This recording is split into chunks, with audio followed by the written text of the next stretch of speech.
নমস্কার বন্ধুরা, আজকের এই ভিডিওটি থাকছে 22শে জুলাই 2026-এর সবচেয়ে গুরুত্বপূর্ণ 10টি কারেন্ট অ্যাফেয়ার্সের এমসিকিউ প্রশ্ন এবং তার বিস্তারিত ব্যাখ্যা, যা আপকামিং যে কোনো কম্পিটিটিভ এক্সামের জন্য অত্যন্ত গুরুত্বপূর্ণ। তো চলো আজকের যে নতুন প্রশ্নগুলো রয়েছে সেটা নিয়ে আলোচনা করা যাক। দেখো, প্রথম প্রশ্ন কি বলেছে যে 19শে জুলাই ব্যাংক জাতীয়করণ দিবস কোন ঘটনার স্মরণে পালিত হয়? অপশন এ 1969 সালে 14টি বড় বেসরকারি ব্যাংকের জাতীয়তাকরণ, অপশন বি আরবিআই এর প্রতিষ্ঠাতা, অপশন সি এসবিআই এর প্রতিষ্ঠা, অপশন ডি নাবার্ডের প্রতিষ্ঠা। তাহলে উত্তর হচ্ছে ব্যাংক জাতীয়করণ দিবস কেন পালন করা হচ্ছে? কারণ 1969 সালে 14টি বড় বেসরকারি ব্যাংকের জাতীয়তাকরণ করা হয়। ঠিক আছে, তাহলে 19শে জুলাই 1969 খ্রিস্টাব্দে তৎকালীন প্রধানমন্ত্রী ইন্দিরা গান্ধী মোট 14টি বড় বেসরকারি ব্যাংকের জাতীয়তাকরণ করেন। এর উদ্দেশ্য ছিল ব্যাংকিং পরিষেবায় সাধারণ মানুষের কাছে পৌঁছে দেওয়ার, মানে ব্যাংকিং পরিষেবাকে সাধারণ মানুষের কাছে পৌঁছে দেওয়া এবং অর্থনৈতিক অন্তর্ভুক্তি নিশ্চিতকরণ করা। ভারতের প্রথম নাইট সাফারি কোথায় স্থাপনের অনুমোদন দেওয়া হয়েছে?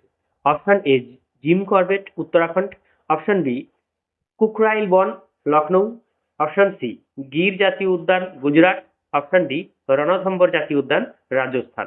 তাহলে উত্তর হবে অপশন, এর উত্তর হচ্ছে অপশন বি কুকরাইল বন, যেটা লখনৌতে রয়েছে। উত্তরপ্রদেশের লখনৌয়ের কুকরাইল সাংস্কৃতিক মানে কুকরাইল সংরক্ষিত বনে ভারতের প্রথম নাইট সাফারি স্থাপনের অনুমোদন দেওয়া হয়েছে।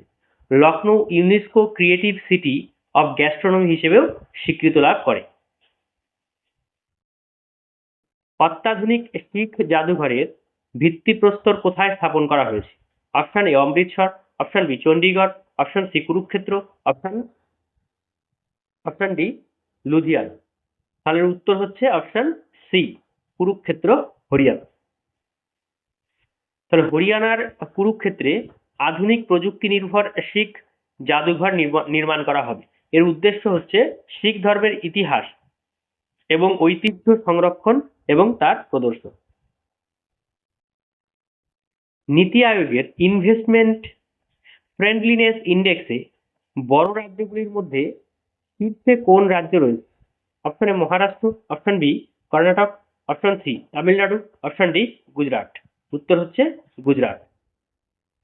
গুজরাট পরিকাঠামো এবং ব্যবসা বান্ধব পরিবেশের কারণে বড় রাজ্যগুলির মধ্যে প্রথম স্থান অধিকার করেছে। পাহাড়ি রাজ্যগুলোর মধ্যে উত্তরাখণ্ড এবং কেন্দ্রশাসিত অঞ্চলগুলির মধ্যে গোয়া রাজ্য শীর্ষস্থান দখল করে। বিশ্ব বিজ্ঞান মন্ত্রণালয়ের নতুন সচিব হিসেবে কে দায়িত্ব গ্রহণ করেছে? Option A doctor Srinivas Kumar Tummala, option B doctor Ajay Kumar, option C doctor M Ravichandran, option D doctor V Narayanan. তাহলে উত্তর কি হচ্ছে?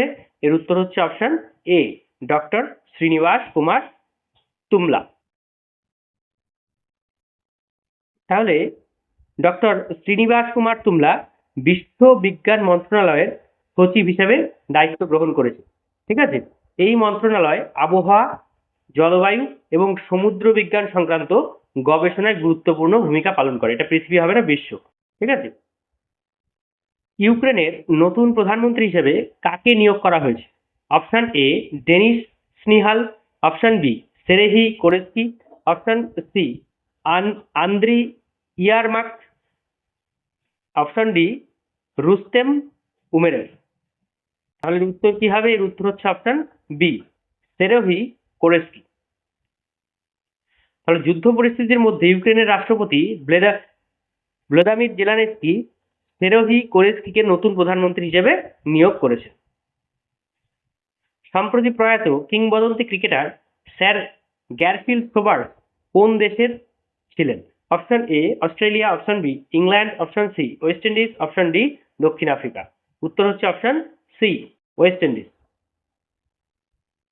তাহলে sir Garfield Sobers West Indies কিংবদন্তি অলরাউন্ডার ছিলেন।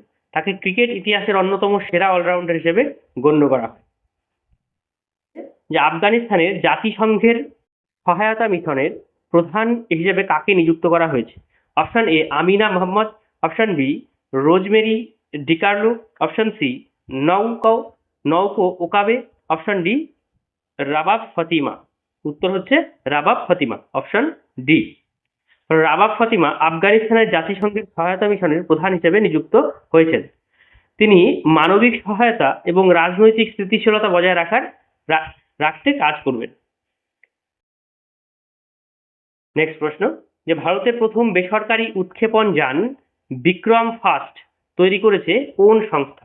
Option A Skyroot Aerospace, option B Agnikul Cosmos, option C HAL, option D ISRO. তাহলে উত্তর কি হবে? এর উত্তর হচ্ছে অপশন এ স্কাইরুট অ্যারোস্পেস।